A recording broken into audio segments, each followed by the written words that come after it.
Sai devotees எனக்கு என்னோட பாபாவை என்னோட சாய்பாபாவை எந்த அளவுக்கு பிடிக்கும்னு கேட்டிங்கன்னா ஒரே வார்த்தையில் சொல்லணும்னா I have been surrendered with him completely.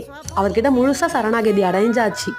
எனக்கு நல்லதாக இருந்தாலும் என் பாபாவே பார்த்து தரட்டும், இல்லை சோதிக்கிறாரா சோதிக்கட்டும். இப்போ கூட சோதிச்சுட்டு தான் இருக்காரு. அதுக்குன்னு அவர் என்னோட பாபா இல்லைன்னுலாம் ஆயிடாதில்ல. 1000 இருந்தாலும் அவர் என்னோட பாபா, என்னோட சாய்பாபா. அவர் எனக்கு ஒரு கெட்டது ஒரு சோதனை தராருன்னா கூட கண்டிப்பாக அது பின்னாடி நிறைய ரீசன் இருக்கும்.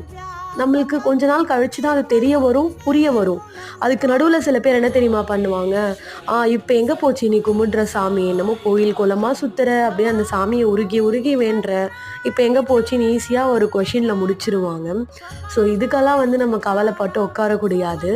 நம்மளோட இறைவன் மேலே நம்மளுக்கு நம்பிக்கை இருக்கணும். அது எந்த ஒரு காடாக வேணாலும் இருக்கலாம், பட் நம்பிக்கை தான் ரொம்ப முக்கியம்.